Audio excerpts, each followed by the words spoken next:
नमस्कार दोस्तों, फिर से एक नए वीडियो में आपका स्वागत है।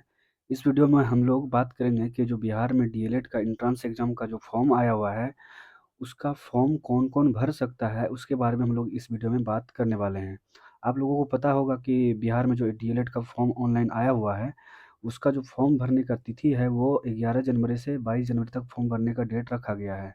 और आज 21 जनवरी है और कल 22 जनवरी है। तो कल 22 जनवरी को फॉर्म भरने का लास्ट डेट है।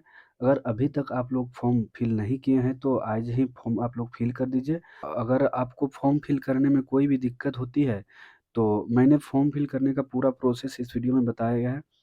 आप चाहे तो उस वीडियो को देखकर पूरा फॉर्म मोबाइल से घर बैठे आप लोग फिल कर सकते हैं। तो चलिए वीडियो को स्टार्ट करते हैं और अगर आप चैनल पर नए हैं तो चैनल को लाइक, शेयर और सब्सक्राइब ज़रूर कर दें ताकि इसी से रिलेटेड जो है वीडियो आप तक पहले पहुँच सके। तो चलते हैं इन सभी जो पॉइंट्स है उस पे हम लोग आज इस वीडियो में बात करने वाले हैं। जैसे कि यहाँ पर आप देख सकते हैं कि फॉर्म कौन-कौन भर सकता है। फॉर्म फिल करने का जो लास्ट डेट है वो कब तक है और एपियरिंग वाला फॉर्म भर सकता है कि नहीं भर सकता है, एज लिमिट क्या होने वाला है, इसका सिलेबस क्या होगा और साल में कितना दिन आपको क्लास करना पड़ेगा, एडमिशन का प्रोसेस क्या होने वाला है और इसका जो एंट्रेंस एग्ज़ाम का जो मोड है वो कैसा एग्ज़ाम होगा वो और फिर कितना आपको टाइम मिलेगा और जो फॉर्म फिल कीजिएगा उसमें कितना आपका पैसा लगने वाला है और आपको अगर एग्ज़ाम देते हैं तो आपको प्राइवेट कॉलेज मिलेगा या फिर गवर्नमेंट कॉलेज मिलेगा, उस सभी चीज़ों के बारे में इस वीडियो में हम लोग बात करने वाले हैं। तो आप देख सकते हैं ये बिहार डीएलएड का नोटिफ़िकेशन है। चाहे तो आप इस नोटिफ़िकेशन को पढ़ सकते हैं। दोस्तों पहला जो इसमें पॉइंट है आपको यहाँ पर दिख रहा होगा फॉर्म कौन-कौन भर सकता है। अगर आप 12th पास कर चुके हैं और आपका सपना है टीचर बनने का, तो आप डीएलएड का फॉर्म फिल कर सकते हैं। जो 12th पास कर गया है और जो एपियरिंग में है और फरवरी में जो एग्ज़ाम होने वाला है 12th का, वो भी फॉर्म फिल कर सकते हैं। उसके बाद दोस्तों बात करते हैं कि एज लिमिट क्या होने वाला है। जैसे कि यहाँ नोटिफ़िकेशन में आपको यहाँ पर दिख रहा होगा कि यहाँ पर लिखा गया है कि अभ्यर्थी की न्यूनतम उम्र सीमा 1 जनवरी 2025 को 17 वर्ष सभी कोटि के लिए अनिवार्य है। यानी कि आपका उम्र 17 वर्ष पार कर गया है या फिर 17 वर्ष 2025 में होने वाला है, तो आप यहाँ पर फॉर्म को फिल कर सकते हैं। सारा ए टू जेड जानकारी इस वीडियो में हम लोग देने वाले हैं, वीडियो को आप लास्ट तक देखें।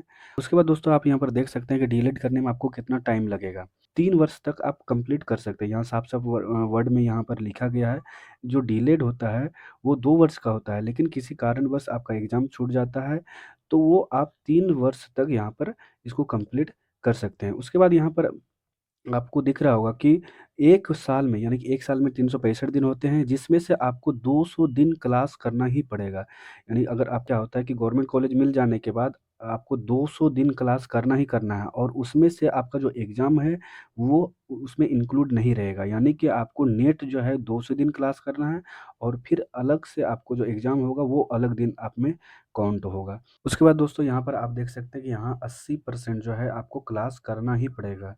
अगर आप कॉलेज चूज़ करते हैं, उसमें से आपको गवर्नमेंट कॉलेज मिल जाता है, तो आपको गवर्नमेंट कॉलेज में क्या होता है कि आपको क्लास करना ही पड़ेगा, उसमें कोई उपाय दूसरा नहीं है। अगर आप क प्राइवेट कॉलेज चूज़ करते हैं, तो उसमें हो सकता है कि आपको क्लास कम करना पड़े, लेकिन गवर्नमेंट कॉलेज में आपको क्या होगा कि 80% आपको अटेंडेंस पुराना ही पुराना है। दोस्तों अगर हम लोग एडमिशन प्रोसेस की बात करते हैं, तो एडमिशन प्रोसेस में क्या होगा, सबसे पहले आपको एंट्रेंस एग्ज़ाम देना है। एंट्रेंस एग्ज़ाम देने के बाद रिज़ल्ट आएगा, उसमें उसमें आपका मार्क्स शो करेगा। मार्क्स शो होने के बाद आपको यहाँ पर क्या होल्ड करना पड़ेगा, कॉलेज जो पोर्टल ओपन होगा कॉलेज चॉइस करने के लिए, उसमें क्या होगा आप कॉलेज चूज़ कीजिएगा और कॉलेज चूज़ करने के बाद जो है पोर्टल पे करने के बाद first merit, second merit, third merit तक लिस्ट आता है। उसमें आपका मार्क्स के बेसिस पे क्या होगा सिलेक्शन होने वाला है। अगर लगभग आपका मार्क्स 80 प्लस है तो हो सकता है चांस बहुत ज़्यादा होता है कि आपको गवर्नमेंट कॉलेज मिल जाए और आप लोगों को पता होगा कि गवर्नमेंट कॉलेज में लगभग 20 से 25 हज़ार में दोनों साल का जो डीएलएड है वो कंप्लीट हो जाएगा। यानी 1 साल का जो फीस है आपका वो 10 से 12 हज़ार रुपया लगने वाला है।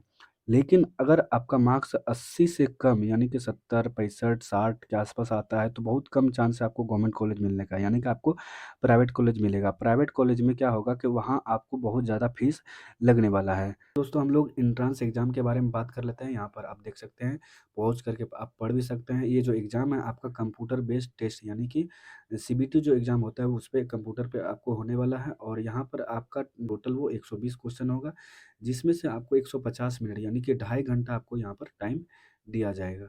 उसके बाद दोस्तों हम लोग यहाँ पर परीक्षा शुल्क यानी कि यहाँ जो एग्ज़ामिनेशन फ़ीस है उसके बारे में बात करते हैं। यहाँ पर आपको साफ-साफ दिख रहा होगा जो जनरल है, ओबीसी है या फिर ईबीसी है बिहार में, उसके लिए जो फ़ीस रखा गया है वो ₹960 रखा गया है।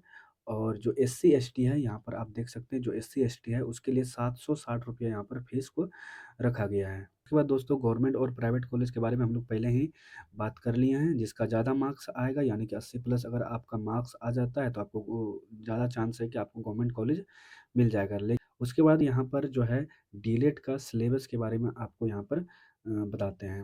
यहाँ पर आपको आपको दिख रहा होगा टोटल 6 जो है वो कैटेगरी में यहाँ पर सिलेबस को बाँटा गया है। पहला आपको यहाँ पर दिख रहा होगा सामान्य हिंदी, उसके बाद गणित है, विज्ञान है, सामाजिक अध्ययन है और फिर अंग्रेजी है। उसके बाद आपको यहाँ पर लॉजिकल एंड एनालिटिकल रीज़निंग आपको यहाँ पर देखने को मिल जाएगा। यहाँ पर आप देख सकते हैं, तो हिंदी का प्रश्न है वो टोटल आपको यहाँ पर 25 प्रश्न आपको हिंदी का यहाँ पर देखने को मिल जाएगा।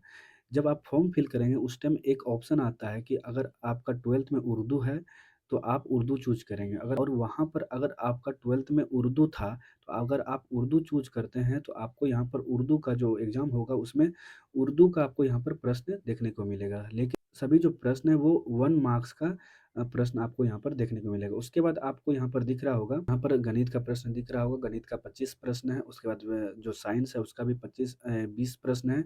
उसके बाद जो सामाजिक अध्ययन है उसका 20 प्रश्न है। उसके बाद जो अंग्रेजी है उसका 20 प्रश्न है। अंग्रेजी में आपको पैसेज भी पूछा जाएगा और उसके बाद जो रीज़निंग और लॉजिकल रीज़निंग होता है वो आपको यहाँ पर 10 प्रश्न देखने को यहाँ पर मिलेगा। टोटल जो प्रश्नों की संख्या वो 120 है और टोटल मार्क्स 120 है। 120 तो इस वीडियो में हम लोग जो बिहार डीएलएड है उसका ए टू जेड जानकारी इस वीडियो में हम लोग बात किए।